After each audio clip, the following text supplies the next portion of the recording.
దేవుని పరిశుద్ధ గ్రంథంలో నుండి లూకా సువార్త 2వ అధ్యాయము 9-10.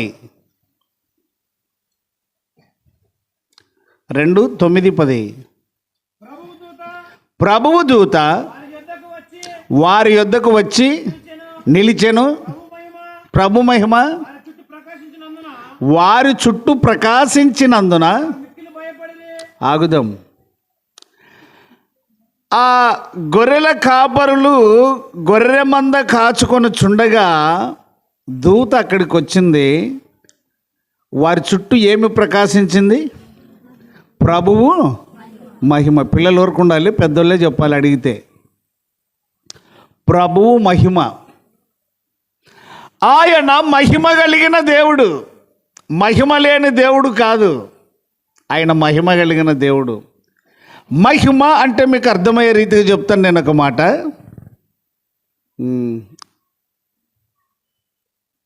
రేపు బాబు ఒకరు వస్తారా? పిల్లలు ఎవరన్నా రండి. ఒకరా ఆంగ్లేదేమ్రా, స్కూల్కి అట్లే పోతావా? ఇట్రా. ఈడ మనకు చేతులుడి ఈ అబ్బాయి కనపడుతున్నాడు. ఏం పేరు నీ పేరు? సరేలే చేతి ఏడు షేక్ కట్టుకున్నావు ఏంటికి? పోగొట్టుపోతే గుర్తుపట్టనిక అవంటాడు చూడాడు. సరేలే, 2 చేతులు ఇచ్చాడు, నిన్ను మహిమపరిచాడు దేవుడు. 2 కళ్ళు ఇచ్చాడు, నిన్ను మహిమపరిచాడు దేవుడు. 2 చెవులు ఇచ్చాడు, నిన్ను ఒక మనిషిగా చేసి నిన్ను మహిమపరిచాడు, నిన్ను ఘనపరిచాడు.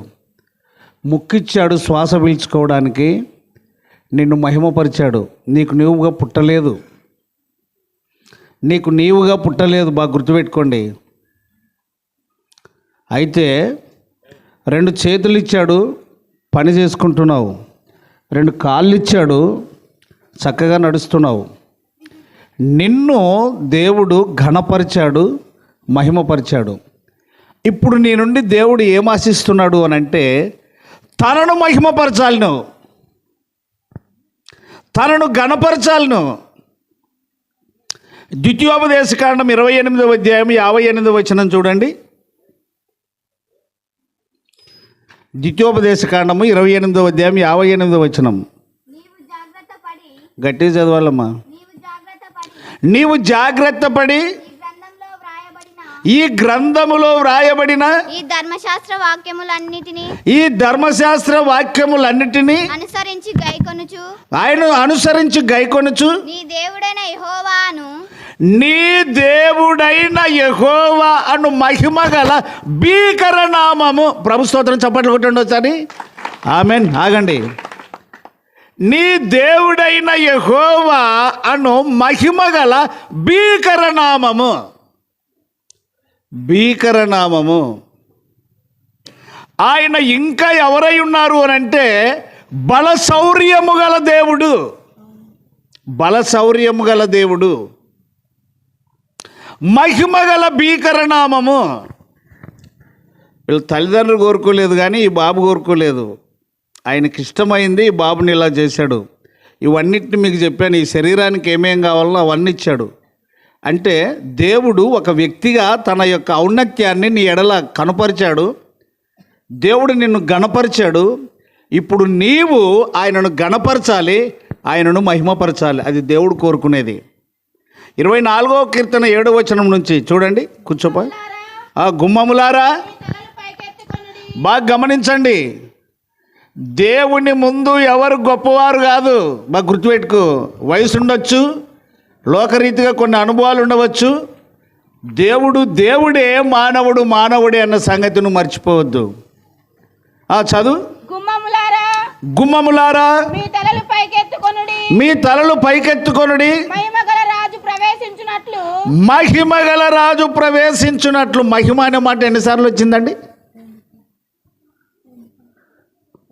ముందు చదువుకున్నాం కదా, ద్వితీయోపదేశకాండం 28:58. గుడ్డి కూర్చోవద్దండి. మహిమ గల దేవుడు అనే మాటను మనము వింటున్నాం. మహిమ అనే మాట మొదట చదువుకున్నామా? మాట్లాడాలి. నేను ఊరికే బుద్ధి కాదు నాకు. ఎక్కడ ఎంత జనాభా ఉండని ఊరికైతే చెప్పుకుంటూ పోను. నేను మహిమ కలిగిన భీకర నామముని చదువుకున్నాం. ఒకసారి అయిందా మీకు? కొద్దిగా అది టచ్ అయ్యేటందుకు నేను ఓసారి అయిందా? అందరిని అడుగుతున్నాను మిమ్మల్ని, ఒక్కసారి అయిందా? రైట్. రెండవసారి 7వ వచనంలో ఏముంది అమ్మ? చదువు 24వ కీర్తన. ఇంకా ఎవరు? బాగా గుర్తుపెట్టుకోండి, మహిమ గల రాజు. ఎన్నిసార్లు అయింది? Right, okay. ఇంకా గట్టిగా, పురాతనమైన తలుపులారా మిమ్మును లేవనెత్తుకొనుడి, మహిమగల ఈ రాజు ఎవడు? ఆగండి, ఎన్నిసార్లు అయింది? మహిమగల రాజు, మహిమగల రాజు. ఇంకా ముందుకురా. భీకరమైన నామము అని 58వ వచనంలో చదువుకున్నాము. ఇక్కడేమని ఉందంటే బల శౌర్యము గల నామము, బల శౌర్యము గల నామము. ఆయన ముందు ఎవరు నిలవలేరు. నెబుకద్నెజరును 7 ఏళ్ళు గడ్డి మేపించాడు అతిశయపడితే, గర్వపడితే. ప్రియులారా, ఈ రాత్రి కూడిక యొక్క ప్రత్యేక ఉద్దేశం ఏమిటంటే, నువ్వు దేవుణ్ణి మహిమపరుస్తున్నావా? నీకు చేతులు ఇచ్చాడు, కాళ్ళు ఇచ్చాడు, నిన్ను ఒక మనిషిగా చేశాడు, మంచి చెడు గ్రహించుటకు 2 చెవులు ఇచ్చాడు. చూడండి ఆ మాట 94వ కీర్తన 9వ వచనం చూడండి. 24వ కీర్తన అలాగే పెట్టుకో.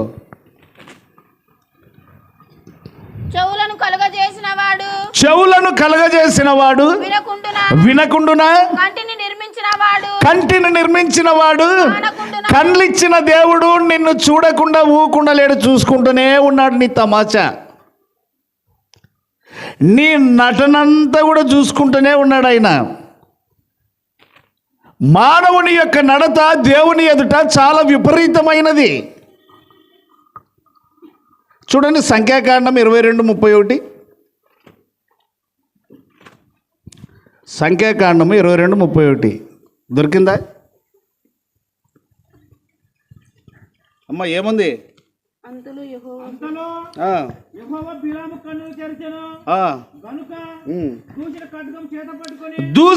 దూసిన ఖడ్గము చేతబట్టుకొని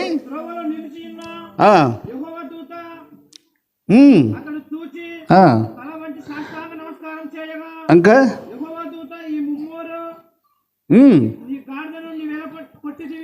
రోజు చదువుతావా ఇప్పుడేనా? రోజు చదువుతున్నావా? రోజు చదివితే అట్లా చదవలేవు. వద్దంటే కూడా క్లియర్గా ఉంటుంది. రోజు చదవాలి, అది అభ్యాసం. చాలామంది ఇటుకొచ్చినాకే చదువుతారు, మంచిది కాదు. రోజు చదవాలి. అప్పుడు దేవుణ్ణి మహిమపరచుట అవుతుంది. చెవులు పెట్టింది ఎందుకు, నోరు పెట్టింది ఎందుకు? దేశం ప్రపంచాన్ని గురించి మాట్లాడడానికి కాదు. సృష్టికర్త ఆయన సృష్టికర్త. 54:5 చూడి, యెషయా గ్రంథం 54:5. అక్కడే ఉండను. సంఖ్యాకాండం 22వ అధ్యాయము ఆగు. ఆయన ఎవరో చూపిస్తా. నిన్ను సృష్టించిన వాడు నీకేమై ఉన్నాడు? అందుకొరకే మనకు పేరు పెట్టి పిలుస్తున్నాడు. ద్వితీయోపదేశకాండం 32:6 చూడండి. ద్వితీయోపదేశకాండం 32:6.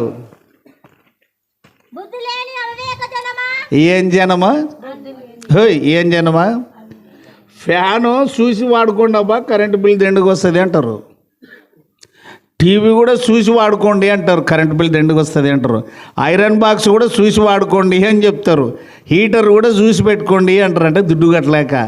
అంటే ఈ నాలుక, ఈ పెదవులు ఏం మాట్లాడినా బిల్లు లేదనుకుంటున్నారు చాలామంది. ఈ కండ్లు, ఈ చెవులు, ఈ కాళ్ళు, ఈ చేతులు ఏమి చేసినా చెల్లుబాటు కాదు అనుకున్నావును. బుద్ధి లేని అవివేక జనమా. ఏం లేని జనము? అన్నంలో రాళ్ళు ఉంటే భార్యను అరిసేకి నీకు జ్ఞానం ఉంది, కానీ నీ బుద్ధి గడ్డి తింటుంటే అరిసే జ్ఞానం మాత్రం నీకు లేదు. నిన్ను భూమి మీద పెట్టింది ఇష్టం వచ్చినట్టు ఉండడానికి కదా. అదే అనే మాట. 22 చదవండి ఆ మాట.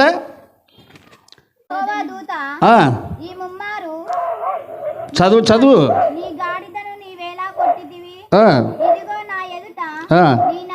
ఇదిగో నా ఎదుట నీ నడత. ఏమి నడక దొగ్గాలబ్బా. పిల్లగాడు కానీ పుట్టినోళ్ళు 7 నెలలకు దొగ్గాలి. సంవత్సరం కంతా కింద మీద పడుకుంటా, కడుపు డోక్కుంటా, మోకాళ్ళు పోకుండా ఉండాలి. ఇక సంవత్సరం దాటినాక మంచం పట్టుకోనో కట్ట పట్టుకోనో నడుచుకుంటా కింద పడుకుంటా లేయాలి. ఇక 2 ఏండ్లు 3 ఏండ్లకంతా దిగ్గును బాగా నడవాలి. ఇక 6 ఏండ్లకంతా బల్లో చేర్పియాలి. ఎదుగుదల జీవితంలో క్రైస్తవ సమాజంలో ఏం జరుగుతూ ఉంది అని అంటే కార్యక్రమాలు తప్ప యేసును మహిమపరిచే జీవితాలు లేవు. కార్యక్రమాలు, ఇల్లు కడితే ప్రార్థన, బిడ్డ పుడితే ప్రార్థన, ఎంటకలు పెరిగితే ప్రార్థన, ఇంకా గోర్ల ప్రార్థన వచ్చలేదు. గోర్లు పెరిగితే గోర్లు తీసేసే ప్రార్థనలు వచ్చలేవు. నేర్పిస్తారు బోధకులు అవి కూడా. నీకు గచ్చఫూత కావాలి, దేవుడు నిన్ను దీవించుగాకంటే నీకు నొప్పి అయితే లేదు. నిన్ను ప్రేమించిన వాడు నిన్ను నొప్పిస్తాడు. నీ మేలు కోరేవాడు నిన్ను నొప్పిస్తాడు. కనుక ప్రియులారా గమనించండి, రాత్రికాల సమయంలో బుద్ధి లేని అవివేక జనమా అంటున్నాడు అని అంటే అర్థం ఏమిటంటే దేవునిగా మహిమపరచుట లేదు మనం. దేవునిగా గణపరచుట లేదు మనం. బిలాము సామాన్యుడు కాదు. ఆయన శపిస్తే శాపము, దీవిస్తే దీవెన. సిప్పోరు కుమారుడైన బాలాకు ఇశ్రాయేలు ప్రజలను చూసి వీళ్ళు బహు విస్తారంగా ఉన్నారు, యుద్ధం చేసి మమ్మల్ని ఏ విధంగానైనా అణుచుకోవచ్చు, బిలాముని పిలిపిస్తే శపిస్తాడు అని చెప్పి ఆయన మాటికి 2-3 సార్లు ప్రార్థన చేశాడు. కానీ ఎక్కడ తిరిగి ధనాపేక్ష కలిగి ఇశ్రాయేలు ప్రజల విషయమై బాలాకు దగ్గరికి ప్రయాణం అయిపోతున్నప్పుడు కత్తి దూసిన ఆ దేవదూత వరలో నుంచి ఆ ఇరుకు స్థలంలో నిలబడ్డాడు. సరే, ఈ 3 సార్లు ఎందుకు కొడితివి అన్న సంభాషణ అంత వద్దు, కానీ అది ఒక్కటే మనకు పాయింట్. ఎన్నో వచ్చిన మమ్మది, నా ఎదుట నీ నడత 32, నా ఎదుట నీ నడత చాలా విపరీతమైనది. మనం 10వ వచనానికి కనుక వెళ్ళినట్లయితే లూకా సువార్త చూడండి. మత్తయి సువార్త 2:10 చదవండి. 9:10. మత్తయి సువార్త 2:9-10. ఇంతసేపా?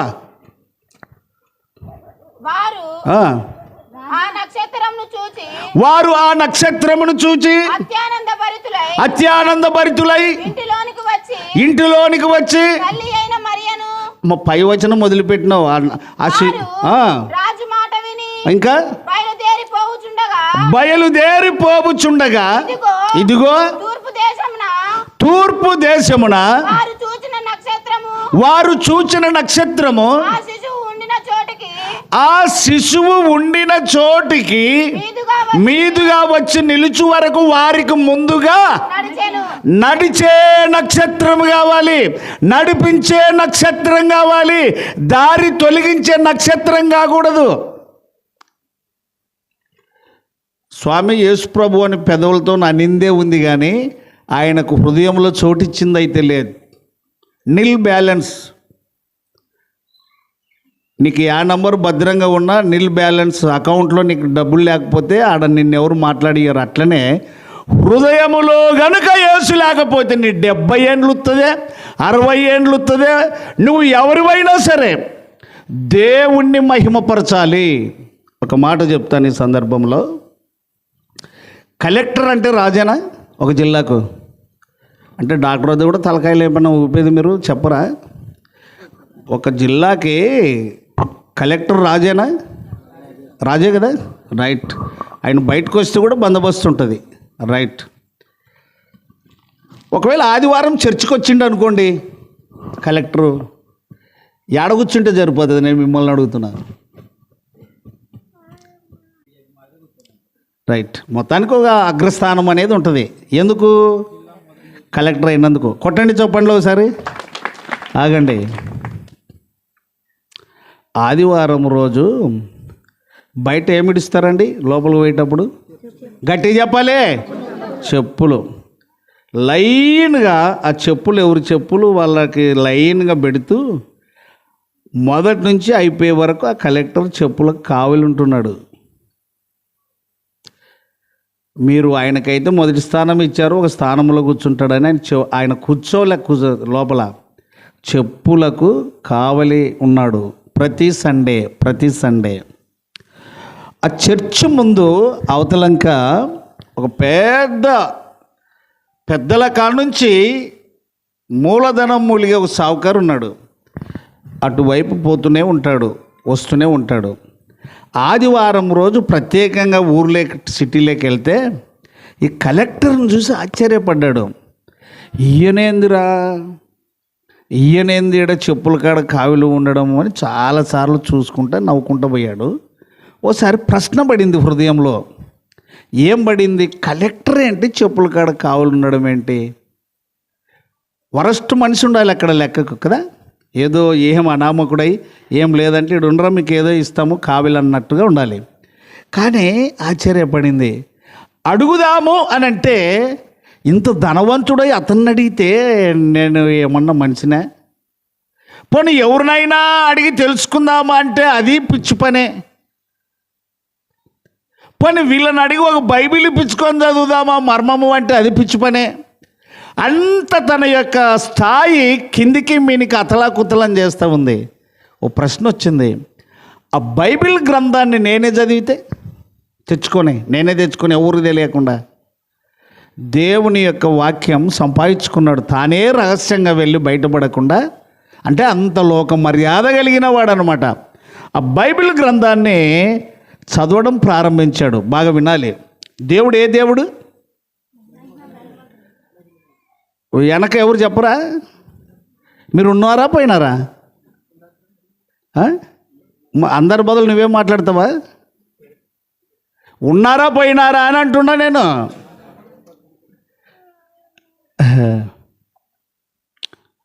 బైబిల్ చదవడం ప్రారంభించాడు. అయిపోయింది. ప్రకటన గ్రంథం వరకు కష్టపడి చదివాడు. ఓ ప్రశ్న ఏమిటంటే అతనేంది ఈడ ఉండడం?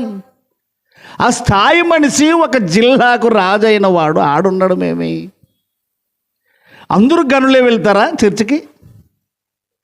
అందరూ గనులే అంటే గొప్ప గొప్పలే పోతారా చర్చికి? ఇప్పుడు అంత ఒకే స్థాయి నుంచి కలిగిన వాళ్ళు వచ్చామునా? గుడిసి ఉన్నోళ్ళు ఉన్నారు, ఇల్లు లేని వాళ్ళు ఉన్నారు, తిండిక్కున్నోళ్ళు ఉన్నారు, ఇక ఎన్నెన్నో ఇబ్బందులు కలిగిన వాళ్ళం ఉన్నాం. మరి అట్లాంటిది ఇట్లాంటి వాళ్ళందరి చెప్పులకు ఆయన కావిలు ఉండడం ఏం కారణమో అని బైబిల్ అంతా చదివేశాడు. బైబిల్ చదివి ఉన్న చోటనే వల్ల కన్నీరు గార్చాడు, ఏడ్చాడు. తను మరిచిపోయా రాత్రి, దేవా నేను పాపిని, అంతస్తును మరిచాడు, హోదాను మరిచాడు, ధనాన్ని మరిచిపోయాడు. జ్ఞాపకం లేదు. ఆయన హృదయములోనికి దేవుని మహిమ తొంగి చూసింది. 2:14 చూడండి. లూకా సువార్త 2:14. పాప గట్టిగా చదవమని చదువుతున్నాను నేను. బాగా గమనించండి. సర్వోన్నతమైన స్థలములలో ఎవరికి మహిమ? వెనకున్న వాళ్ళు చెప్పరా? మీరు మూకున్నాడు చదివేదోటి పెట్టుకోండి. సర్వోన్నతమైన స్థలములలో ఎవరికి మహిమ? ఇంకా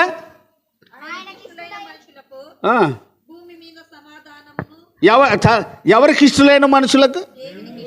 ఇప్పుడు సమాధానం అనేది ఎవరిచ్చారు ఆయనకి? ఆ ధనవంతునికి. సర్వోన్నతుడా నీవే నాకు. పాడందరూ.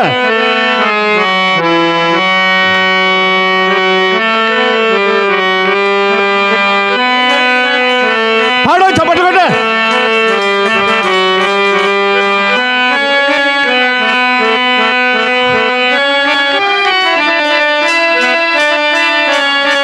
పాడు రాదా?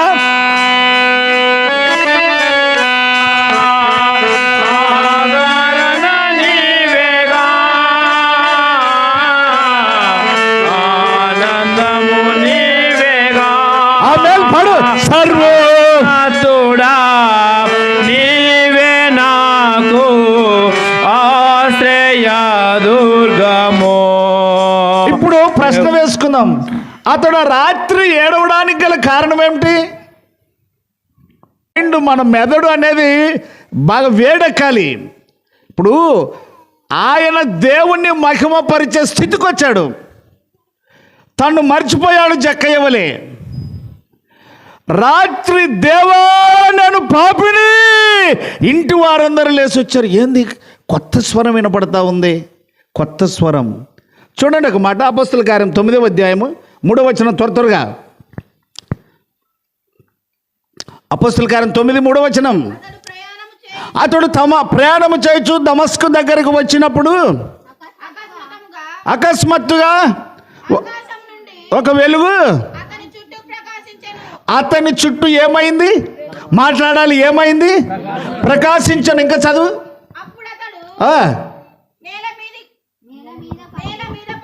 నేల మీద పడి సౌలా సౌలా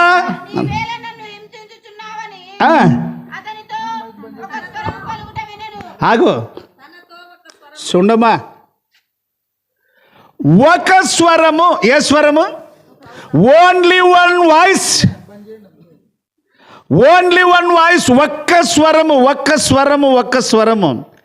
లోకంలో ఇప్పుడు రకరకాల స్వరాలు వినబడుతున్నాయి యేసు స్వామి పేరు మీద. ఆ స్వరాలు ఎమ్మడి పోవడమే కానీ యేసు స్వరం గుర్తించిన వాళ్ళు లేరు.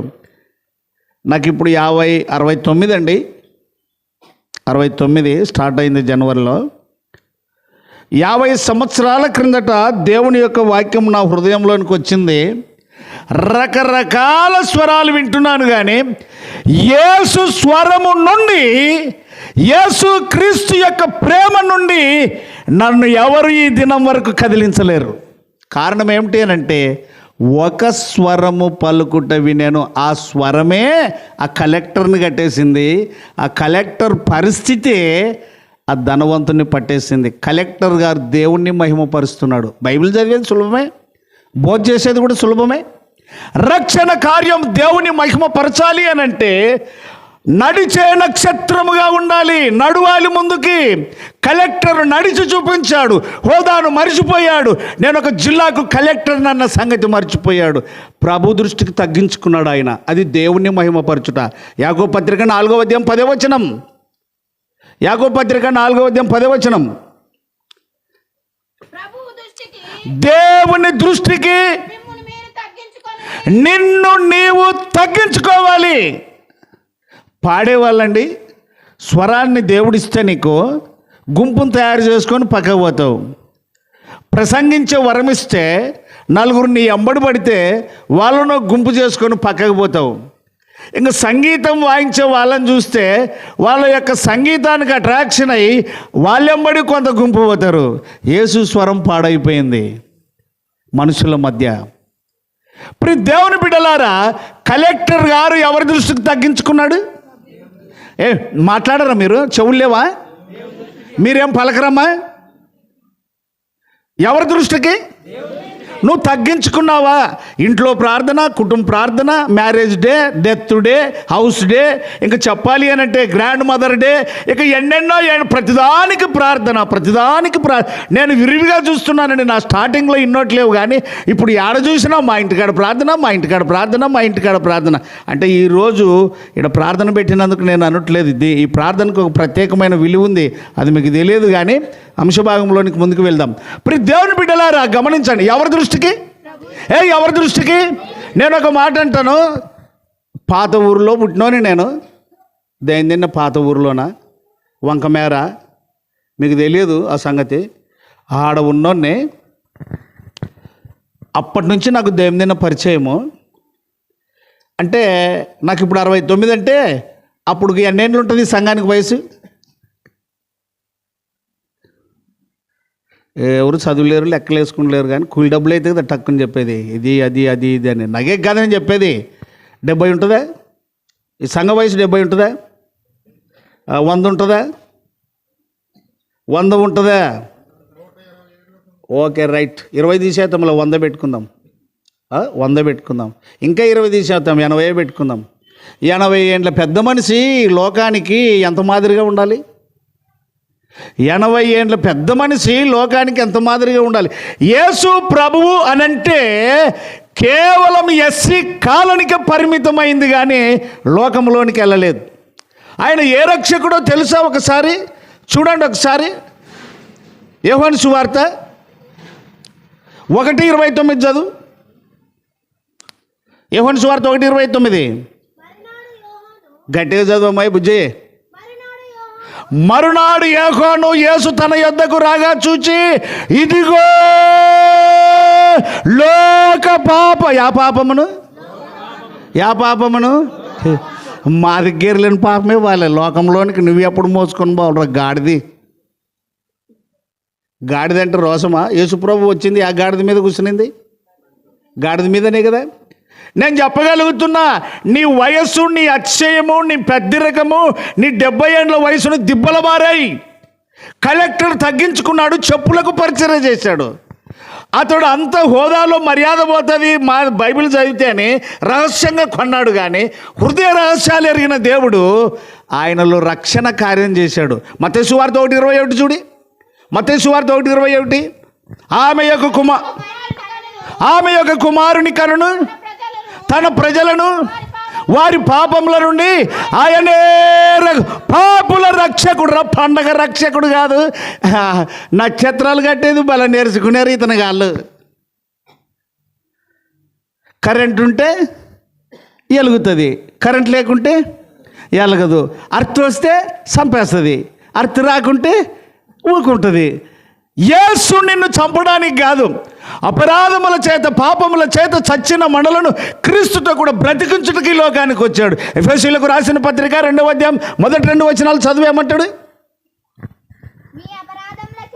మీ అపరాధముల చేతను పాపముల చేతను మీరు చచ్చిన వారై ఉండగా ఆయన మిమ్మల్ని క్రీస్తుతో కూడా ఏమి చేశాను? యేసుక్రీస్తుతో బ్రతికిన అనుభవం నీకుందా? కలెక్టరు క్రీస్తుతో బ్రతికిన అనుభవం ఉంది. అంతస్తులు హోదాలు మర్చి ఒక సామాన్య వ్యక్తి వలె ఆడ పనిచేస్తున్నాడు. మీరు అనుకుంటున్నారు మా ఇంటికాడ ప్రార్థన జరిగా మేము బర్త్డే చేపిస్తామే, కేక్ కట్ చేపిస్తామే, సార్ వచ్చిండే, పాస్టర్ వచ్చిండే, గురువు వచ్చిండే. ఇట్లా వాళ్ళనంతా నమ్ముకొని రక్షణ ఎందుకు పోగొట్టుకుంటావురాను? దేవుని రాజ్యము పండుగకు సంబంధించింది కాదు. రోమపత్రిక 14వ అధ్యాయము 17వ వచనం, దేవుని రాజ్యము భోజనమును పానమును కాదు కానీ నీతియు సమాధానమును పరిశుద్ధాత్మ యందలి. అది క్రిస్మస్. 70 ఏళ్ళు అయితే 70 మంది వాకింగ్ కొరకు నిలబడిన వాళ్ళు లేరు.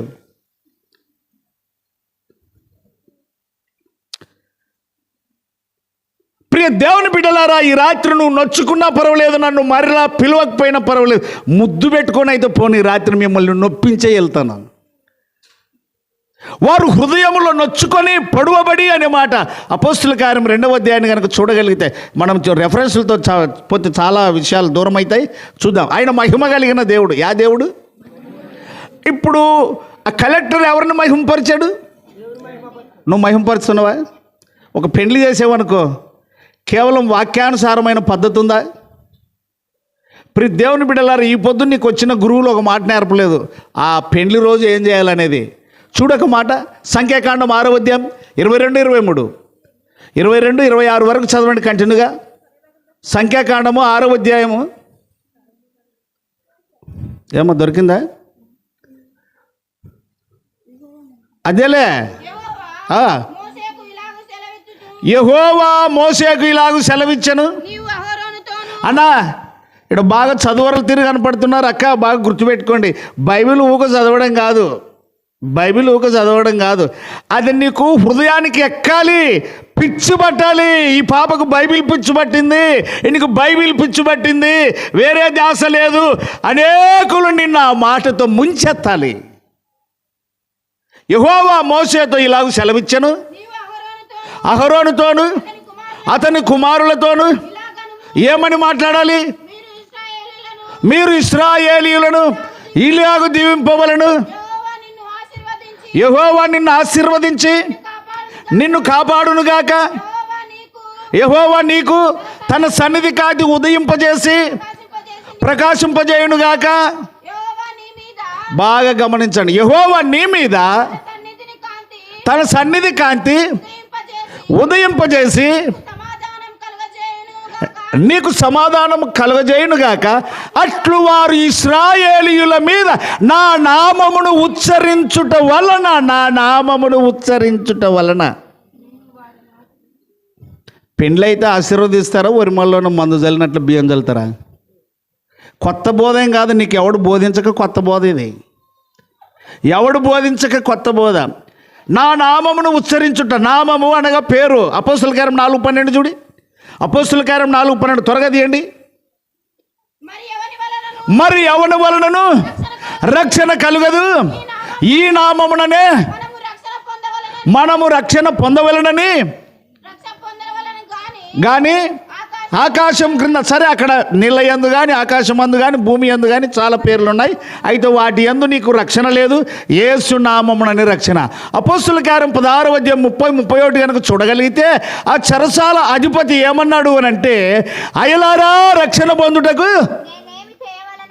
నేను. అప్పుడు వారు ఏం చెప్పారు? ప్రభు అయిన యేసునందు విశ్వాసం ఉంచుము, అప్పుడు నీవును నీ ఇంటి వారును. ప్రస్తుత దినాల్లోనండి ఒకరు ఒక గుడ్డితనంతోనే ఒకరు ప్రార్థనకు వస్తే 5 మంది ప్రార్థనకు రారు ఇంట్లోన. ఎవనెవని ఇష్టము. ఈ గుండెకాయ పెట్టింది ఎవనెవని ఇష్టం అన్నికనేనా? ఈ గుండెకాయ పెట్టింది ఎవనెవని ఇష్టమేనా? ప్రియ దేవుని బిడ్డలారా, నేను చెప్పగలుగుతున్నా, నిన్ను సృష్టించిన వాడు నీకు మూలమై ఉన్నాడు. చూడండి, ద్వితీయోపదేశకాండము 30:20 ఏముంది? ద్వితీయోపదేశకాండము 30:20. నీ పితరులైన అబ్రహాము, ఇస్సాకు, యాకోబులకు ఆయన ప్రమాణము చేసిన దేశములో మీరు నివసించున్నట్లు యెహోవాయే నీ ప్రాణమునకు మూలము. యెహోవాయే నీ ప్రాణమునకు మూలము. అక్కడ ఆగు. కీర్తనకారుడు అంటున్నాడు 22వ కీర్తన 9వ వచనం చూస్తే అక్కడే ఆగు. ద్వితీయోపదేశకాండం 30:20 ఒకరు ఉండండి. 22వ కీర్తన 9వ వచనం ఒకరు చదవండి. గర్భము నుండి నన్ను తీసిన వాడవు నీవే కదా, నేను నా తల్లి యొద్ద స్తన్యపానము చేయుచుండగా నీవే నాకు నమ్మిక పుట్టించితివి.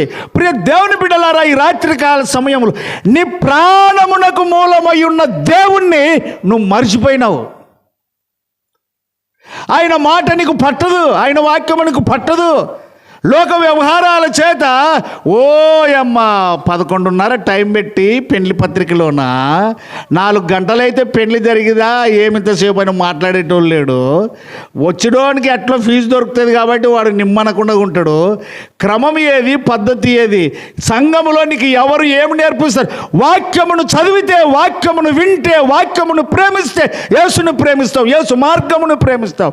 నీ ప్రాణమునకు మూలమై ఉన్న దేవుడు, చదువు ఆ మాట, నీ ప్రాణమునకును నీ దీర్ఘాయువుకును మూలమై ఉన్నాడు. కాబట్టి నీవును నీ సంతానమును బ్రతుకుచు నీ ప్రాణమునకు మూలమై ఉన్న నీ దేవుడైన యెహోవాను ప్రేమించి ఆయన వాక్యమును విని ఆయనను హత్తుకొనున్నట్లు ఏమిటిని కోరుకొనుడి? వాక్యములో జీవం ఉన్నది, యేసులో జీవం ఉన్నది. యేసు లేకపోతే వాక్యం లేదు, వాక్యం లేకపోతే జీవం లేదు. నేను ఒక మాట చెప్తున్నా మీకు. మా నాయన చనిపోయాడు, నేను ఏడవలేదు. నా తల్లి చచ్చిపోయింది, నేను ఏడవలేదు. 2 కొడుకులు చచ్చిపోయారు. సంవత్సరం అబ్బాయి, 3 ఏళ్ళ అబ్బాయి, నేను కన్నీరు కార్చలేదు. చివరికి 50 సంవత్సరాలు నాతో కాపురం చేసి 10 మంది సంతానాన్ని ఇచ్చి వెళ్ళిపోయిన నా భార్య చనిపోతే కూడా నేను ఏడవలేదు. కారణం ఏమిటి అంటే ఆయన మరణము లేని దేవుడు, ఆయన జీవము కలిగిన దేవుడు. వాక్యమై ఉన్న నక్షత్రమును నువ్వు హృదయంలో పెట్టుకొని నడిస్తే ఈ శక్తి నీకు వస్తుంది, దేవుణ్ణి మహిమపరచు శక్తి. ఇప్పుడు ఆ ధనవంతుడు కలెక్టర్ను చూసి వాక్యం చదివాడు, వాక్యం మీద విశ్వాసం కలిగిపోయింది, దేవుడు కార్యం చేశాడు. అయితే దేవుని ప్రేమ ఆయన హృదయంలో కుమ్మరింపబడింది. రోమపత్రిక 5:5 చూడి. రోమపత్రిక 5:5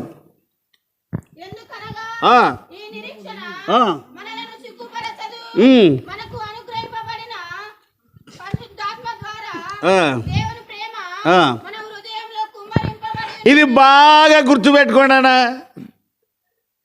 ఏలయనగా ఈ నిరీక్షణ మనలను సిగ్గుపరచదు, మనకు అనుగ్రహింపబడిన పరిశుద్ధాత్మ ద్వారా దేవుని ప్రేమ మన హృదయములో ఉందా దేవుని ప్రేమ నీలోన? ఏమేం మర్చిపోయినావు ఆయన కొరకు? పెరిగి పెద్ద అయిన తర్వాత ఏమేం మర్చిపోయినావు? ఏమేం చేసి విడిచిపెట్టినావు లోక వ్యవహారాలన్నింటినీ?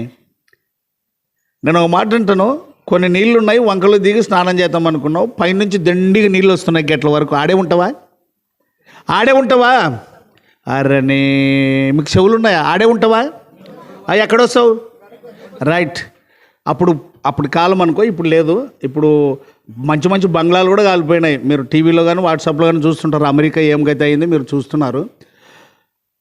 కొట్టంలో ఒక మనిషి ఉన్నాడు, కాలుతూ ఉంది, నిప్పులు పడతా ఉన్నాయి. అట్లే కూర్చుంటాడా? లైన్కి రాకపోతే కేకలైనా వేస్తాడు, నలుగురిని పోగు చేసుకుంటాడు. శాతనైతే పొరలాడి బయటకైనా. ప్రాణమును గూర్చిన భయం, రక్షణను గూర్చిన భయం నీకు లేకపోతే, పండగ కోసం కాదు, నువ్వు ప్రభు నీ పండగను బట్టి నువ్వు చేసినా చేయకపోయినా ఆయన నిన్నేమనడు. నువ్వు మారు మనసు పొందాలి. నీ పాపముల విషయమై నువ్వు పశ్చాత్తాపపడాలి. అక్కడ ఏం చదువుకున్నాం? ఈ నిరీక్షణ మనలను సిగ్గుపరచదు. దేవుడు తన పరిశుద్ధాత్మ ద్వారా తన ప్రేమని ఆడ కుమ్మరించాడు, మన హృదయంలో కుమ్మరించాడు. ఆ ప్రేమ అర్థమైంది కాబట్టి నా ఇంట్లో నాకు సంబంధించిన వాళ్ళు 5 మంది చచ్చిపోతే ఉండే నేను ఏడవలే. చూడండి అక్కడ 1 యోహాను పత్రిక 4వ అధ్యాయం 17వ వచనం. 1 యోహాను పత్రిక 4:17. తీర్పు దినమందు మనకు ధైర్యం కలుగునట్లు దీని వలన దేవుని ప్రేమ మనలో ఏమి చేయబడి ఉన్నది? ఏ ప్రేమ అండి? దేవుని ప్రేమ అర్థమైందా నీకు? అర్థమైతే కలెక్టర్ తగ్గుతావు. అది అర్థమే కాలేదు నువ్వు. అది అర్థమైనందుకు ఒక వ్యక్తిని దేవుని యొద్దకు నడిపించాడు. ఈ కలెక్టర్ ఒక నక్షత్రం అయిపోయాడు. మత్తయి సువార్త 2:9 వచనం ప్రకారంగా ఆ శిశువు ఉండిన చోటికి మీదుగా ఆ నక్షత్రము నడిచెను.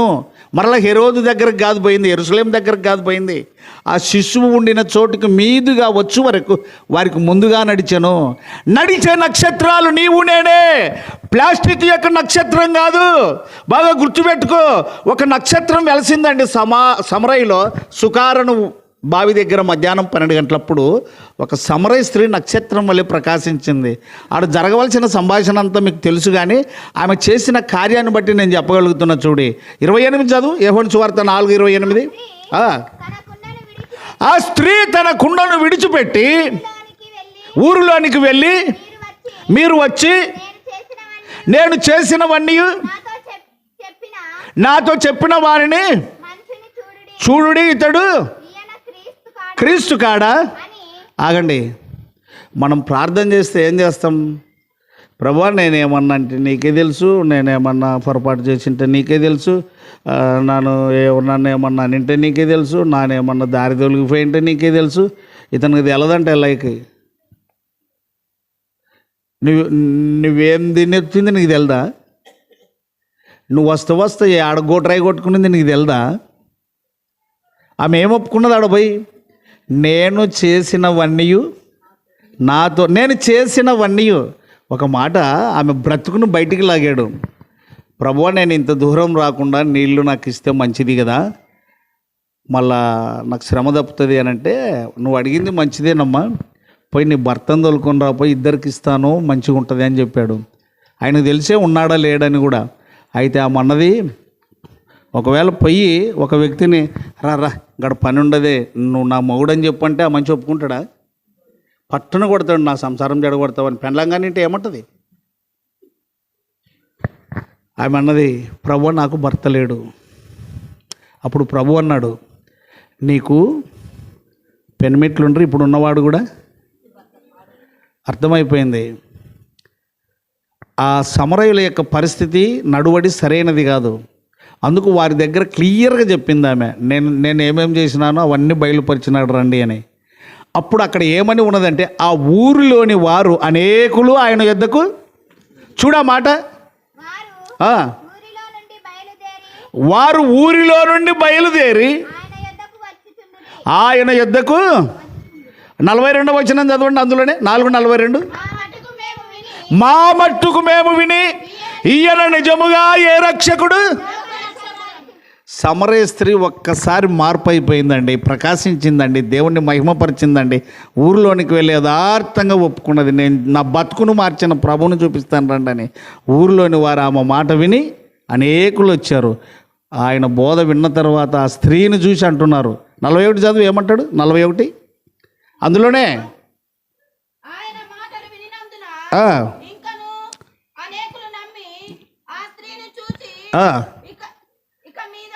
నీవు చెప్పిన కాక మా మట్టుకు మేము వినియన ఏ రక్షకుడు. నేను చెప్తున్నా, మీరు ఈడే కనుక ఇట్లే ఇందనే కంపౌండ్లోనే ఉండి ఈడీడనే అవతారం చేసుకుంటా, ఈడీడే బల్బులు వేసుకుంటా, ఈడీడే నక్షత్రాలు కట్టుకుంటూ ఉంటే మొదటి ముద్దాయిలు మీరే దైందినకి ప్రభు దగ్గర. నేను ఆయన ఊరికే కొట్టుకోలేదండి, మా మేకు ఈడ ఇదికు దరిదాపు కంటే అర్ధడుగు కొయ్య, అడ్డ కొయ్య అర్ధడుగు కొయ్య చెయ్యి పెడితే దరిదాపుగా ఇంచు కంటే ఎక్కువ మందం కలిగిన మేకు ఈడ కొడితే ఆ అర్ధడుగు కొయ్య దాటి మళ్ళా అది వంపాలి. ఆ భారం నీకు వర్ణన తీర్థం కాదు, నువ్వు అర్థం చేసుకుంటే అర్థమైంది. ఆయన ఊక మేకు కొట్టించుకోలేదు. నువ్వు పండగ చేసుకునేకి కాదు, పండుగ అంటే పరలోకంలోనే ఏముందో తెలుసా, పండగ సంగతి చెప్తా. ఆయన వచ్చిన అర్థం ఏమిటో లూకాసు సువార్త 15వ అధ్యాయం చూడి, లూకాసు సువార్త 15వ అధ్యాయము. మీలో ఏ మనుషునికైనాను ఎన్నో వచనము 4 చదువు కంటిన్యూ చేయి గట్టిగా.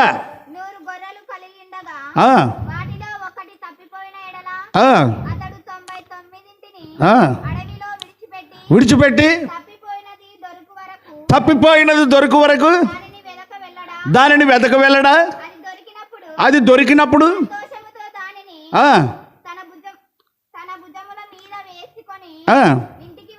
వచ్చి పిలిచి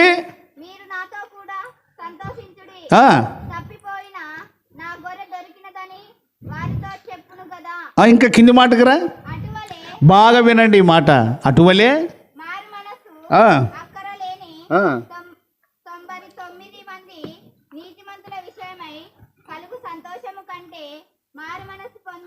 మారు మనసు పొందు ఒక్క పాపి విషయమై, మారు మనసు పొందు ఒక్క పాపి విషయమై ఆ సమరయ స్త్రీ క్రిస్మస్ చేసింది.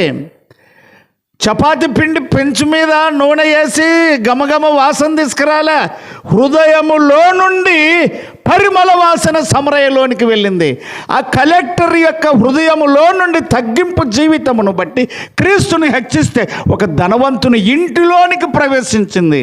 నేను అంటున్నాను, దావీదయ్య గారు దూరం ఉండవచ్చు, ఒకవేళ ఆయన భార్య కూడా మరి దూరంగానే ఉండవచ్చు. ఆయనకి ఇన్ని శ్రమలు ఇన్ని బాధలు ఉన్నప్పటికీ తన తల్లిదండ్రుల యొక్క రక్షణ లేక తన సంఘము యొక్క రక్షణ కనుక అతడు తీసుకోకపోయినట్లయితే అన్ని బాధల కంటే రేపు ఈ బాధ ఎక్కువవుతుంది.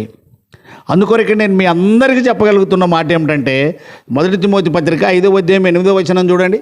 1 తిమోతి పత్రిక 5వ అధ్యాయం 8వ వచనం. ఎవడైనాను స్వకీయులను విశేషముగా తన ఇంటి వారిని, ఇక్కడ సంఘ పెద్దలు ఎవరో నాకు తెలియదు, లేకపోతే మా సీనియారిటీ సంఘ పెద్దలు, వాళ్ళు మాజీ సంఘ పెద్దలు అనేటోళ్ళు ఉండవచ్చు, లేక ఇక్కడ బైబిల్ చదివేటోళ్ళు ఉండవచ్చు, ఇంకోరు ఉండవచ్చు. వచ్చి నీ మట్టుకు నువ్వు పాట పాడవచ్చు, అందరు ఇంటికాడ ఉండవచ్చు. నేను ఇప్పుడు ఇక్కడ నుంచి వెళ్ళిన తర్వాత కనీసం అంటే 1 గంట సేపు నా కుటుంబం గురించి, నా కొడుకులను గురించి, నా కోడళ్ళను గురించి నేను ఖచ్చితంగా వారిని గురించి కన్నీరు కార్చకుండా ఉండలేను. రక్షకుడైన యేసు నీ హృదయంలో ఉంటే నువ్వు మండుతూ ఉండాలి, నువ్వు ప్రకాశిస్తూ ఉండాలి. బాగా గుర్తుపెట్టుకో ఈ సంగతి. ఎవడైనను స్వకీయులను, అమ్మ మరి ఉండు జయమ్మ కదా, నీ పేరేం పేరమ్మా? మరి బైబిల్ బాగానే చదువుతున్నావు, ఈ బైబిల్ని ఇంటోళ్ళకి ఎంతమందిని రుద్దుతుందో నాకైతే తెలియదు. ఒకరు చదువుకునేది కాదు, వాక్యము నీలోనికి వెళ్ళిన తర్వాత అది మండాలి, అది మండుతూ ఉండాలి, ఊరుకుండకూడదు. యోహాను సువార్త 5వ అధ్యాయం 35వ వచనం చూడి. అతడు మండుచు అతడు మండుచు ఏ దీపము? ఏ దీపం అండి? నీ హృదయములో వాక్యము ఉంటే గనక తప్పకుండా అది మండుతుంది. వాక్యము లేదు అంటే దేవుడా, పండుకొని లేచినప్పుడు, తినేటప్పుడు స్వామి దేవుడా, ఇంకంతే. ఆదివారం నాడు ఇంకంతే. ప్రత్యేకంగా మండుచు నీ కుటుంబము నాకు రక్షణ లేదన్నదే నీకు తెలియదంటే నీవేడ రక్షింపబడ్డావు? ఎవడైనను స్వకీయులను విశేషముగా తన ఇంటి వారిని వాక్యము చేత పోషింపకపోయిన ఎడల వాడు విశ్వాస త్యాగము చేసిన వాడైనను ఎవరికంటే చెడ్డోడైతాడు? ఇప్పుడు దావీదు గారు వాళ్ళ తల్లిదండ్రుల విషయం, ఇక్కడ కుటుంబ ప్రార్థన పెట్టాడు కాబట్టి నేను మాట్లాడుతున్నా. దావీదు గారు తల్లిదండ్రుల విషయమే కావచ్చు, వారి కుటుంబంలో రక్షణ లేని వారు ఎవరైనా ఉండగలిగితే వారి విషయము కనుక అతడు శ్రద్ధ తీసుకోకపోతే అవిశ్వాసి కన్నా చెడ్డవాడు. శ్రద్ధ తీసుకున్నాడంటే విశ్వాస త్యాగం చేసిన వాడు. ఇది ముమ్మాటికి సత్యం. ఇది ముమ్మాటికి సత్యం. ప్రభునందు ప్రియ దేవుని బిడ్డలారా, మన దీపము మండుచూ ఉండాలి. లూకా సువార్త 12:30 చూడి. క్రిస్మస్ అంటే పండగ 2 రోజులే. మొదటి నాడు ఉడుకు పండగ, రెండవ నాడు సద్ది పండగ. అది కూడా ఉడికిదే అనుకో, సగం తగ్గింటుంది. ఆ పండుగను బట్టి ప్రభువు నిన్ను మెచ్చుకోడు. ఇప్పుడే పాడుకున్నాం 99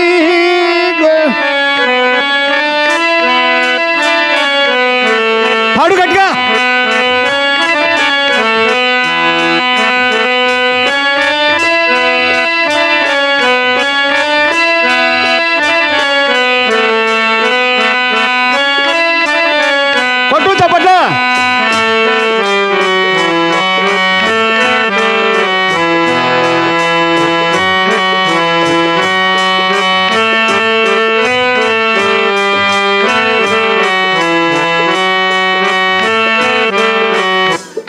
పాడే కాటికేనా? ఎన్ని పట్టుకున్నావు? సంవత్సరానికి ఒకటి సంపాదించినావా? సంవత్సరానికి ఒకటి.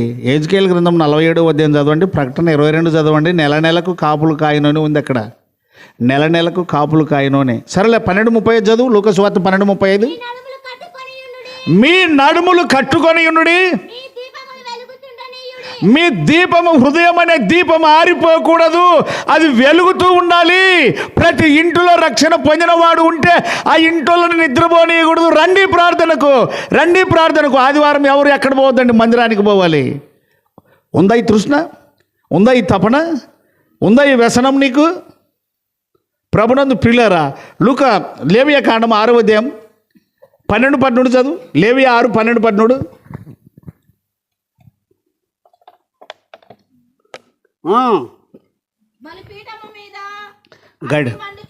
గట్టిగా పాప వాయిస్ పెంచు. బలిపీఠము మీద అగ్ని మండుచుండవలెను, అది ఆరిపోకూడదు. ప్రతి ఉదయమున యాజకుడు దాని మీద కట్టెలు వేసి దాని మీద దహన బలి ద్రవ్యమును ఉంచి సమాధాన బలియగు పశువు క్రొవ్వును వధింపవలెను. ఇంకా చదువు. బలిపీఠము మీద అగ్ని ఏమై ఉండవలెను? ఏమై ఉండవలెను? రారా ప్రార్థనకి అని భారం కలిగిన తండ్రి కనుక పిలిస్తే పక్కింటోడు అంటాడు, వాడిని బట్టి ఇష్టం ఉంటే వస్తాడు, లేకుంటే కాలిరిగిపోయి పడితే కూడా ఇష్టం ఉంటే పోతాడు, లేకుంటే లేదా సున్నికే. అంతేనా? రక్షణ యొక్క విలువ ఏమి ఇప్పుడే చూపించాను కదా. అర్ధ అడుగు కొయ్య దాటి మేకు వచ్చి మళ్ళా దాన్ని గుంటెకి కాడ ఏడుకోల కాడ ఇట్లా వంపుతారు చూడు, ఊడి రాకుండా. అట్లా వంగింది. నీకు అర్థమైందా దాని భాష? ఏమన్నా ఆ రూపురేఖలు నీకేమన్నా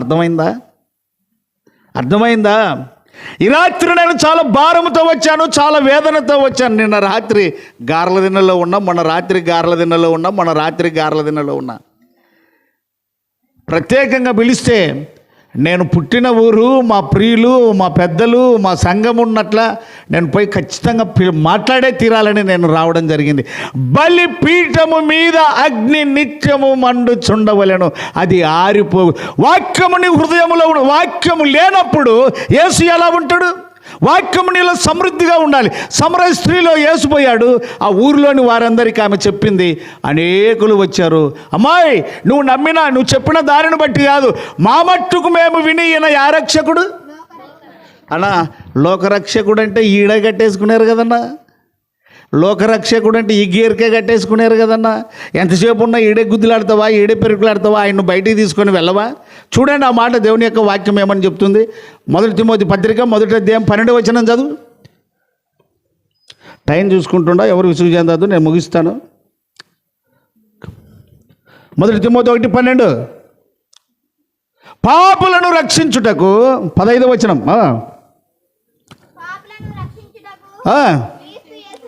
యాటికొచ్చాడు అన్న, యాటికొచ్చాడు? ఆయన లోకరక్షకుడయ్యా బాబు, ఆయన లోకరక్షకుడు. ఆయన లోకరక్షకుడు.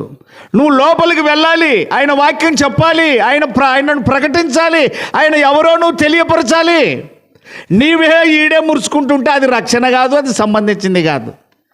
యేసు క్రీస్తుని గురించిన పెనుగులాట నీకు ఉండాలి, పోరాటం నీకు ఉండాలి, ఆరాటం నీకు ఉండాలి, ఆత్మలను గురించిన భారం నీకు ఉండాలి. అది క్రిస్మస్, అది నూతన హృదయం చేసే పని. కనుక ఈ రాత్రికాల సమయంలో మరి దావీదు గారి పరిస్థితి నాకు తెలియదు, కానీ సంఘములో బయటకు వచ్చినోడవు నీవే. సంఘ విషయం కానీ వీటికంటే రెట్టింపు నీ కుటుంబ విషయం కానీ రక్షణ భారం కలిగి ఉండకపోయినట్లయితే మొదటి ముద్దాయి నీవే అవుతావు. నాకు ఇప్పుడు 4 కొడుకులు ఉన్నారు. 3 పెళ్ళయింది, 3 కొడుకులు, 3 కోడన్లు. వారి బాధ్యత నా మీద ఉంది. వారు ఎటు తిరిగి ప్రభు వైపు మళ్ళించే ప్రయత్నమే నేను చేయాలి, కానీ వాళ్ళ ఇష్టమో ఉంటే వస్తారు, లేకుంటే లేదు. ఇవన్నీ కుదిరేటివి కావు. ఆదికాండం చూడండి. ఆదికాండం అన్న బైబిల్ ఉన్న వాళ్ళు తీయండి. 7వ అధ్యాయం 7వ వచనం చదవండి. ఆదికాండం 7:7 అక్కడ ఏం జరిగిందో కుటుంబం సంగతి చూద్దాం. పని మీద కాదే చదవాలి. అప్పుడు నోవహు అతనితో కూడా అతని కుమారులను, అతని భార్యయు, అతని కోడండ్రును ఆ ప్రవాహ జలములను తప్పించుకొనుటకు ఎక్కడ ప్రవేశించురి? రేపు నిత్య నరకం ఉంది, దాన్ని తప్పించుకోవాలంటే మరి నువ్వు ప్రయాసపడకపోతే నీ కుటుంబం కూడా అట్లనే పోతుంది. ఇంకోరు చదవండి అర్థమయ్యే రీతిగా. అన్న మీరు స్థానికులు చదవండి 7వ వచనాన్ని, మీకు ఇంకా క్లియర్గా అర్థమవుతుంది.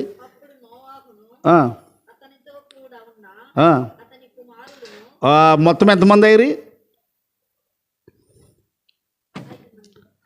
అప్పుడే 5 మంది అయ్యారమ్మా. అప్పుడే 6 మంది అయ్యారా? 5 కాలేదు, 6 ఎట్టు అవుతారా? నన్నే అడిగితే నానేం చెప్తాప్ప. 2 కొడుకులా?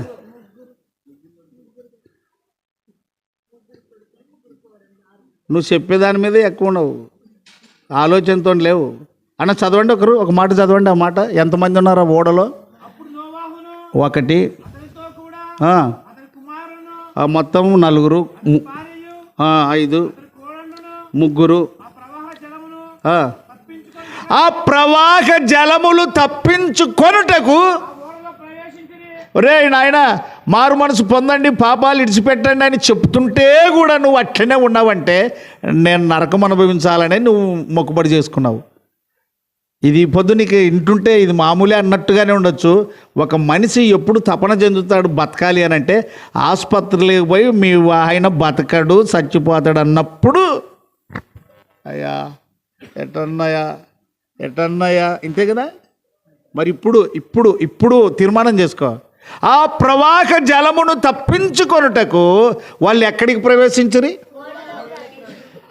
ఆ ఓడ సంగమునకు సాదృశ్యము, ఆ జల ప్రళయము నిత్య నాశనమునకు గుర్తు. నువ్వు అది తప్పించుకోవాలంటే నోవహు వలె. అందుకొరకే అన్నాడు, ఈ తరము వారందరిలో నీవే నా ఎదుట. మీరు ఎవరైనా ప్రతి ఇంట్లో ప్రభువుని నమ్మిన వాళ్ళు ఉంటే మీ ఇంటి వాళ్ళని నిద్రపోనియద్దండి దయచేసి. అంటే తెల్లవారులు తిప్పలు పెట్టమని కాదు, ప్రార్థన టైం అవుతున్నా రండి, కుటుంబం అంతా ప్రార్థన చేసుకోండి. ఇది వాస్తవము, సత్యము. ఇది అశ్రద్ధ కనుక ఉండగలిగితే బైబిల్ గ్రంథంలో యోబు తన కుటుంబం విషయమై శ్రద్ధ తీసుకున్నాడు, కొర్నేలి శ్రద్ధ తీసుకున్నాడు. ఇంకా చూస్తే యెహోషువ అన్నాడు, నేను నా ఇంటి వారు. అనేకే కాదు, మనం తిప్పలు పడుతున్నామా? ఆ వాక్యం నీలో కార్యం చేయాలి. అందుకొరకు పౌలు భక్తుడు అంటున్నాడు 2 కొరింథీ పత్రిక 3వ అధ్యాయము 6వ వచనం చదువు, త్వరగా ముగించుకుందాం. ఆయనే మమ్మును క్రొత్త నిబంధనకు అనగా అక్షరమునకు కాదు గాని ఆత్మకే పరిచారకుల మౌటకు మాకు సామర్థ్యము కలిగించి ఉన్నాడు. అక్షరము చంపును గాని ఆత్మ ఏమి చేయును? దేవుని ఆత్మ ఉన్నదా? మరి నీ పిల్లలు ప్రార్థన లేకుండా, వాక్యం లేకుండా, రక్షణ లేకుండా ఉన్నారంటే అర్థం ఏంటి? నీకే రక్షణ అనుభవం నీకు తెలియదు.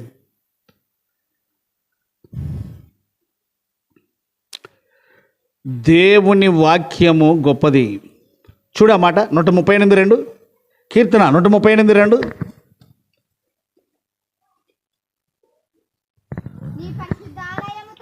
గట్టిగా చదివాయి పాప.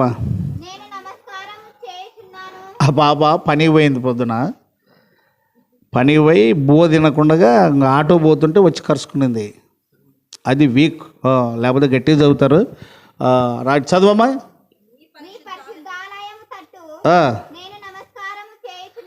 అవును, నీ నామం అంతటి కంటే నీవిచ్చిన వాక్యమును. ఇక చూడి, ఇప్పుడు మొత్తం బెటాలియన్ హాస్టల్ కార్డు ఉన్నట్టుంది నా కుటుంబం పెసలదిలోన. 4 అల్లుండ్లు, 4 బిడ్డలు, వాళ్ళ మనమంగులు, మనమరాళ్ళు, కొడుకులు, కోడన్లు అందరూ ఉన్నారు. ఒక్క గడిసేపు లేని అన్నాడు. నా యేసయ్య కంటే గొప్ప ఏం లేదు. అందుకొరకే నీ నామం అంతటి కంటే నీవిచ్చిన, అందుకొరకే భక్తుడు అన్నాడు, నీ వాక్యమే నన్ను బ్రతికించెను. పాడు గట్టిగా. ఆమేన్ పాడు. నీ వాక్యమే నన్ను బ్రతికించెను, బాధలలోనే మదిని. ఆమేన్ పాడు. కృపాశక్తి దయాశక్తి సంపూర్ణుడా, వాక్యమయ్యున్న యేసు వందనమయ్యా. కృపాశక్తి దయాశక్తి సంపూర్ణుడా, వాక్యమయ్యున్న యేసు వందనమయ్యా. 34వ కీర్తన 3వ వచనం చూడి.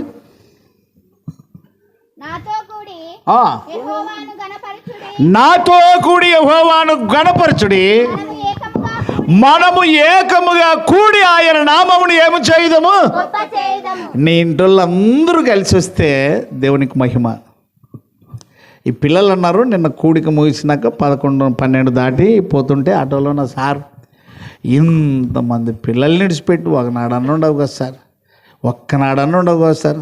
ఏమంటివే శ్యామల, ఏమంటివి? ఇట్రా, ఈ అనుభవం మీకు నేర్పాలి నేను. రైట్ రా, త్వరగా రా, చెప్పు, అక్కడ తిరిగి చెప్పు. ఏమంటివి?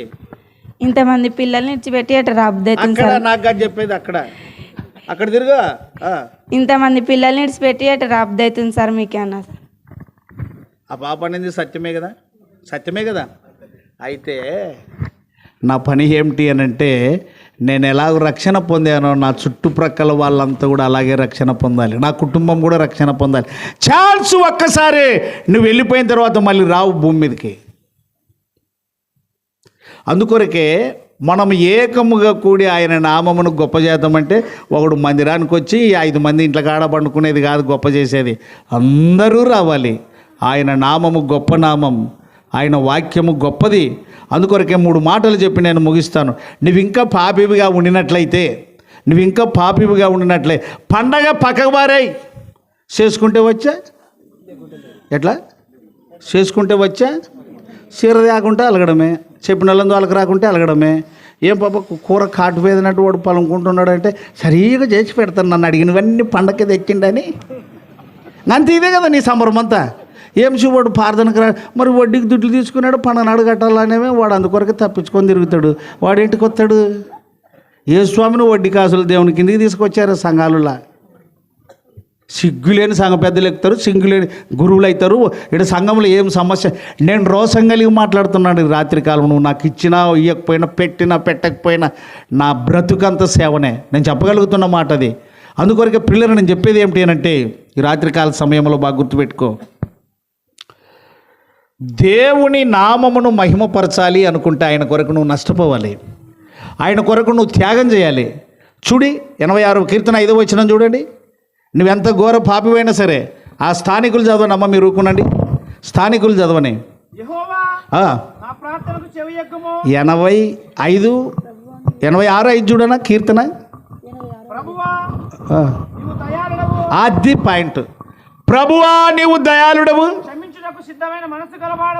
దేవుడు క్షమించుటకు ఏ మనసు గలవాడు అన్న. 15 ఏళ్ళు 20 ఏళ్ళు దూరం ఉన్నా పర్వాలేదు, ఈ రాత్రి ప్రభువును క్షమాపణ అడుగు.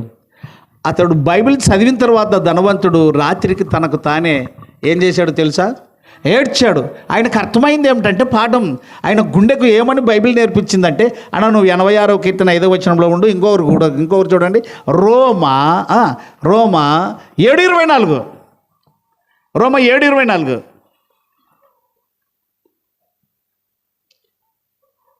అయ్యో వాళ్ళు చదవనమ్మా, మరి ఎప్పుడు వస్తానేమో.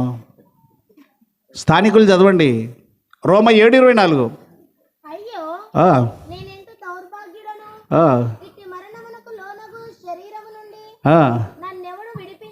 ఆయనకు అర్థమైంది ఏమంటే, నా శరీరము మరణముతో ముడిపడింది, దీన్ని ఎవడు అయ్యో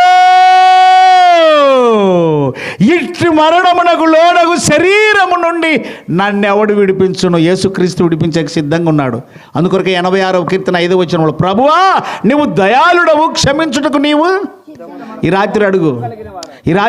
10 ఏళ్ళు అయింది వ్యర్థంగా ఉన్నావు, 20 ఏళ్ళు అయింది వ్యర్థంగా ఉన్నావు, 50 ఏళ్ళు అయింది వ్యర్థంగా. నీవు హృదయంలో వాక్యం వస్తే మాత్రం నువ్వు ఊకుండవయ్యా. ఎవడు నీ మాట వినకపోయినా ప్రార్థన చేసుకుంటూ అయినా ఉంటావు. అందుకొరకు 130వ కీర్తన 3వ వచనం చదువు. స్థానికులు 130వ కీర్తన 3వ వచనం.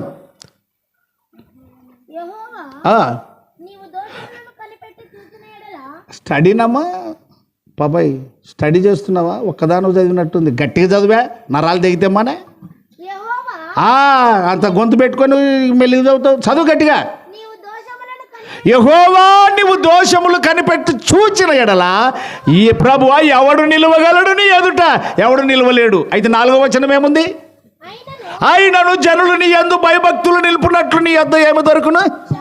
ప్రభు స్తోత్రం. క్షమించుము ఓ ప్రభువా, పడిపోతిని నిన్ను వీడి నా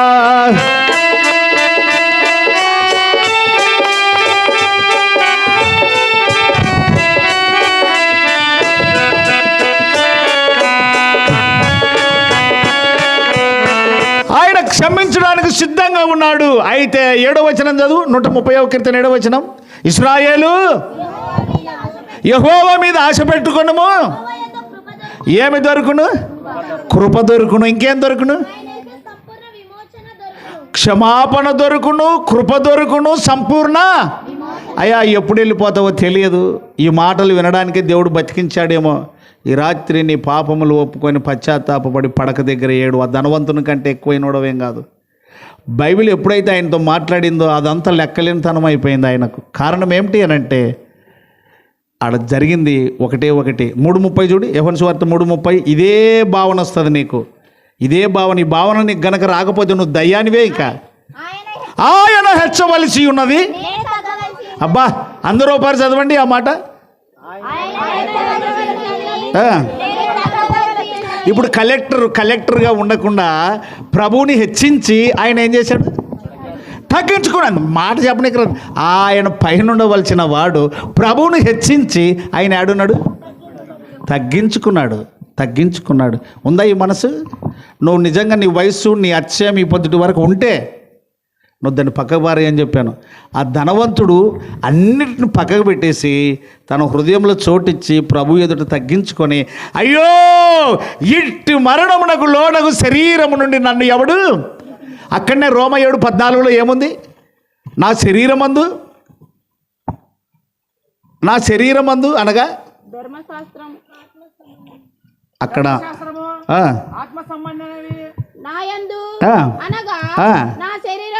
ఎన్నో వచనం?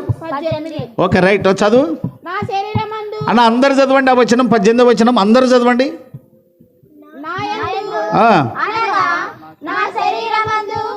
మంచిది ఏదియు నివసింపదని యేసుకు చోటిస్తే నీకు అర్థమవుతుంది. అంతవరకు నీకు ఏమీ అర్థం కాదు. ఎవరిని గురించి ఏం మాట్లాడమంటే కూడా మాట్లాడతావు, అయినా నాశనం నీదే. కనుక ఈ రాత్రి తీర్మానం చేసుకో. నీ శరీరం మరణంలో ఉన్నది, క్షమించుటకు ఆయన సిద్ధంగా ఉన్నాడు. ఆయన తప్పులు పట్టాలంటే ఎవరు బతకలేం. అందుకొరకే నీకు ఆయన దగ్గర క్షమాపణ ఉన్నది, సంపూర్ణ విమోచన ఉన్నది, సంపూర్ణ క్షమాపణ ఉన్నది. అందుకొరకే చివరిగా 1 యోహాను 1:9 చూడి. 1 యోహాను 1:9 మన పాపములను మనం ఒప్పుకొని ఎడ గట్టిగా మనము ఒప్పుకొనిన ఎడల మన పాపములను మనము ఒప్పుకొని ఎడల ఆయన నమ్మదగిన వాడును ఆయన నమ్మదగిన వాడును నీతిమంతుడును గనుక నీతిమంతుడును గనుక ఆయన మన పాపములను క్షమించి ఆయన మన పాపములను క్షమించి సమస్త దుర్నీతి నుండి సమస్త దుర్నీతి నుండి మనలను పవిత్రునిగా చేయును. మనల్ని ఏమిగా చేయను. ప్రియులారా, నేను రోజు 3 సూదులు పడుచుకున్నాలా. 2015లో స్టంట్ వేశారు నాకు. ఇవన్నీ పరిచర్యలోనే సంపాదించుకున్నాను. ప్రతి నెల 12,500 ఖర్చు పెట్టాలి నేను ప్రతి నెల. ఇన్ని ఉండినా ఆ బాధలు కావు నాకు. కారణం ఏమిటంటే దేవుని సన్నిధిలో సంతోషం ఉంది. కీర్తన 16:11 కీర్తన 16:11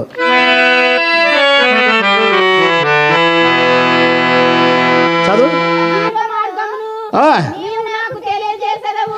జీవ మార్గమును నీవు నాకు తెలియజేసేదవు, నీ సన్నిధిని ప్రభు స్తోత్రం చప్పట్లు కొట్టండి ఒకసారి. ఆయన సన్నిధిని ఏమున్నది? ఇంట్లో లేదు సంతోషం. ఈ పొద్దుటి వరకు మరి దావీదు గారు మంచి యవనస్తుడు, తన భాగంలో ఒక భాగం వ్యసనం అన్నీ ఉన్నప్పటికీ అతడు సంతోషంగా ఉన్నాడు. ఎవరేమనుకున్నంటే దేవుని సన్నిధిలో ఉన్నవానికి ఏమున్నది? చదవండి అందరూ ఒకసారి ఆ మాట.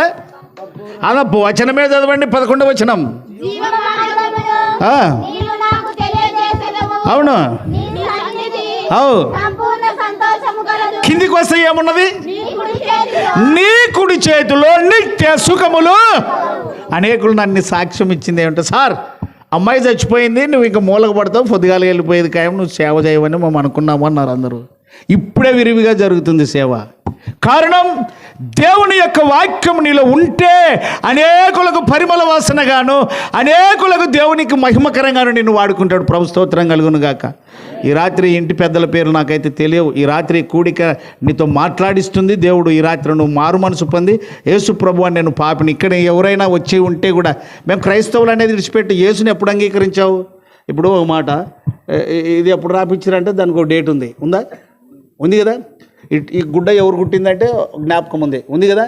రైట్. ఆ పెయింట్ ఎప్పుడు కొట్టారు ఏమంటే అది జ్ఞాపకం ఉంది. ఒక వస్తువు ఏదైనా కొన్నావు, ఈ సెల్లు కొన్నావు అని అంటే దానికి డేట్ ఉంది, సమయం ఉంది. అట్లానే నువ్వు అర్ధరాత్రి నమ్మేవా, మధ్యాహ్నం నమ్మేవా, ఏ సందర్భంలో నమ్మేవు? నువ్వు ఏ సందర్భంలో నువ్వు ప్రభువుని అంగీకరించావు? కనుక చాలా విషయాలు జ్ఞాపకం వస్తున్నది. చాలా భారమైన ప్రసంగము. ఆ యొక్క వేశ్య రహాబు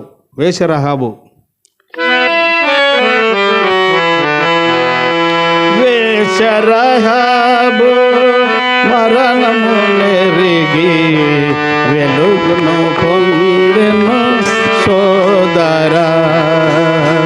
వేశ్యరహాబు వెలుగును పొంది రాగును పొందెను. వేశ్యల పొందను గోరి సంసోను వేదన పాలై ఏడ్చెనురా. వేశ్యల పొందను గోరి సంసోను వేదన పాలై ఏడ్చెనురా. వేశ్యరహాబు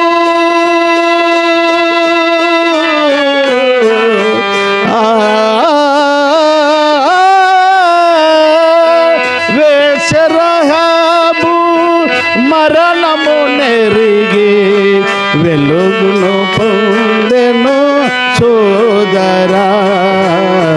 మంటలు రేపే నరకములో ప్రియుడా వేదన నీకేలా.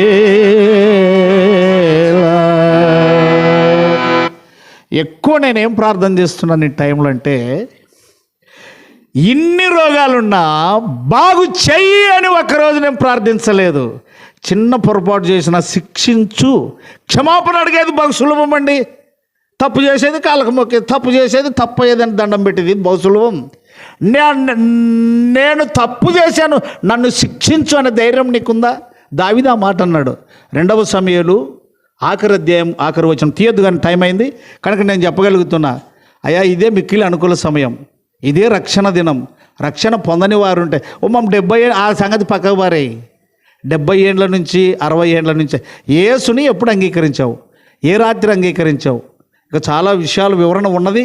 ప్రభు చిత్తమైతే ఒకవేళ ఎవరైనా పిలిస్తే ఇలాగ పబ్లిక్లో కూడిక పెట్టండి, రక్షణ సువార్త విందాం, తీర్మానం చేసుకోండి. యేసుని నమ్మండి, యేసుని నమ్మండి. సెలుగొనేకి డేట్ ఉంది, యేసుని నమ్మిన డేట్ ఉందా నీకు? ఇల్లు కట్టించిన పునాది వేసిన డేట్ ఉంది, నీ మనవడు పుట్టిన డేట్ ఉంది, నీ మనమరాలు పుట్టిన డేట్ ఉంది, నీ కొడుకు పెళ్లి చేసిన డేట్ ఉంది, నీ బిడ్డకు పెళ్లి చేసిన డేట్ ఉంది, పొలం ఉన్న డేట్ ఉంది. ఉందా నువ్వు నమ్మిన డేటు? ఎప్పుడు నమ్మావు నువ్వు? ఎప్పుడు నమ్మావు నువ్వు? ఏ టైంలో నువ్వు నమ్మావు? నీ శరీరం తుంటలు కాక మునిపే ప్రభువుని అంగీకరించు. ఇది వాస్తవం, ఇది సత్యం, ఇదే రక్షణ దినం. 2 కొరింథీ పత్రిక 6వ అధ్యాయం 3వ వచనం. 2 కొరింథీ 6:3. హెబ్రీలకు రాసిన పత్రిక 2వ అధ్యాయం 3వ వచనం. ఓకే, గట్టి చదువున్నా. ఏం పేరు నీ పేరు? చదువు. ఇదిగో ఈ డేటు కొరకే నన్ను ఇక్కడికి రప్పించాడేమో, ఈ రక్షణ కేక వినపడడానికి ప్రభు నన్ను పిలిచాడేమో నీ దగ్గరికి. ఇదిగో ఇదే మిక్కిలి అనుకూల సమయము, ఇదే రక్షణ దినము. చాలు. హెబ్రీ 2:3. ఇంత గొప్ప, ఇంత గొప్ప. అవు కాబట్టి ఇదే రక్షణ దినం. యేసుని నీ సొంత రక్షకునిగా మరొకసారి జ్ఞాపకం చేస్తూ నేను వదిలిపెడతాను. సెల్లు కొన్న డేట్ ఉంది, ఇంటికి పునాదేసిన డేట్ ఉంది, ఆటో తెచ్చిన డేట్ ఉంది, బట్టలు కొన్న బిల్లుకు డేట్ ఉంది, ప్రామిసర్ నోటుకు డేట్ ఉంది, భూమి కొన్న డేట్ ఉంది, అమ్మిన డేట్ ఉంది, ప్రతిదానికి డేట్ ఉంది, అమ్మాయి పుట్టిన డేట్ ఉంది, బర్త్డే డేట్ ఉంది, మ్యారేజ్ డే డేట్ ఉంది. నీవు యేసును నమ్మిన డేట్ ఏది? 1/1/2025 లేక 17/1/2025? ఏ డేటు, ఏ సమయంలో నువ్వు ప్రభువుని అంగీకరించావు? ఆ తీర్మానం, ఆ గురి లేకపోతే చాలా కష్టం. యేసు నిన్ను రక్షించుటకే కూడిక ఏర్పాటు చేశాడు. ఎవరైనా సరే ఇదే మిక్కిలి అనుకూల సమయం. పశ్చాత్తాపడి ప్రార్థన చేయి. ఈ మత పద్ధతి 70 ఏళ్ళు అది పక్కకు వారే, 70 ఏళ్ళు 80 ఏళ్ళు లెక్కలేదు. నువ్వు నమ్మిన డేట్ ఏంది? ప్రధానికి డేట్ ఉంది, నువ్వు నమ్మిన డేట్ ఏంది? నీ తీర్మానం ఏంది? అట్టి కృప ఇచ్చిన దేవుణ్ణి మహిమపరచండి. ఆయన మహిమ కలిగిన దేవుడని విన్నాం. నన్న దాన్ని బట్టి తీర్మానం చేసుకో. అధ్యక్షుల వారికి నేను సమయం అప్పగిస్తున్నా. అన్ని ప్రేమించి మరి ఎంతో ప్రయాసతో మన మధ్యకు వచ్చినటువంటి అయ్యగారికి మరి మన గ్రామము తరపున హృదయపూర్వక నమస్కారములు. మరి వచ్చిన మీ అందరికీ కూడా మరి నా హృదయపూర్వకంగా నమస్కారములు చెల్లిస్తూ ఉంటున్నాను. మరి విన్న వాక్యము వ్యర్థం కాకుండా మన హృదయములో నూరంతలు ఫలించులాగన ఆ ప్రభువు సహాయము దయచేయునుగాక. ఆమెన్.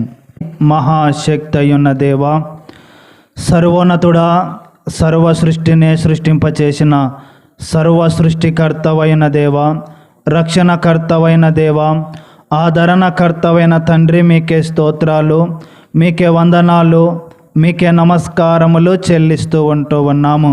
అవునిచ్చేటువంటి నిర్ణయము ఈ యొక్క తండ్రి, వీరు తండ్రి నీకు రాజ్యానికి, నిత్య రాజ్యానికి వచ్చేటువంటి గొప్ప నిర్ణయము, మంచి నిర్ణయము, నీకు సంతోషం ఇచ్చేటువంటి గొప్ప నిర్ణయము. మారు మనసు తప్పిపోయినటువంటి గొర్రె ఎలాగే తప్పిపోయినటువంటి మనుషుడు ఎలాగైతే మారు మనసు పొందితే నిర్ణయాన్ని, మనసును మార్చుకొని మీ వైపు చూసే మార్గాన్ని, మీ వైపు చూసేటువంటి ధన్యతను ప్రతి ఒక్క బిడ్డ మంచి నిర్ణయం తీసుకునేలాగానే మీరే సహాయము దయచేయమని దైవదాసులను, అవును తండ్రి, మేము పిలవగానే ఎంతో ప్రయాసతో వచ్చినటువంటి మీ యొక్క దాసులను ఇంకా తండ్రి ఇంకా అనేకులకు ఆశీర్వాదకరముగా తండ్రి ఓ ప్రభా మీ యొక్క మాట తండ్రి బండను బద్దలు చేయు సుత్తె లాంటిది. అవును తండ్రి, మా గ్రామములో నడిపించి మా యొక్క గ్రామమంతా మీ నామానికి మహిమకరంగా జీవించేటువంటి గొప్ప ధన్యతను అనుగ్రహిస్తారని యేసు క్రీస్తు నామమును అడిగి ప్రార్థించి వేడుకొనుచుంటున్నాము పరమ తండ్రి. ఆమేన్. పరమ తండ్రి అయిన దేవుని ప్రేమయు, పరమ రక్షకుడైన యేసుక్రీస్తు కృపయు, పరిశుద్ధాత్మ యొక్క అన్యోన్య సహవాసము, కాపుదల, భద్రత సంఘ పరిచర్య నానాటికి విస్తరించినట్లు నూతన ఆత్మలు మార్పు చెందిని పునరుత్థాన శక్తి బలము ద్వారా రక్షణ పొందినట్లు, రక్షణ లేని వారికి రక్షణ, పాపికి విడుదల, రక్షింపబడిన బిడ్డలకు బలము, ఆదరణ, ప్రత్యేకంగా మరి దావీదు గారి యొక్క గృహములో ఆయన హృదయంలో ఉన్న మనోవ్యాకులమును తొలగించుటకు మీ ఆత్మ మెండుగా సహాయపడినట్లు తల్లిదండ్రుల యొక్క రక్షణ, అన్నదమ్ముల రక్షణ ప్రత్యేకంగా ఈ కూడిక ద్వారా మీరు తెలియపరిచారు. సంఘంలో కూడా ప్రతి కుటుంబం, గ్రామంలో ప్రతి కుటుంబం ఎనామమున రక్షణ లేదు అన్న కేకను అనేకులకు వినిపించి నడిచే నక్షత్రాలుగా ఉండినట్లు సర్వదా ఆయన సన్నిధి కాంతి సదా తోడయుండి నడిపించును గాక. ఆమేన్. గట్టిగా చెప్పాలి అందరూ. ఆమేన్. మరోసారి చెప్పండి. ఆమేన్. మూడోసారి చెప్పండి. ఆమేన్. ఆమేన్. అందరికి వందనాలండి.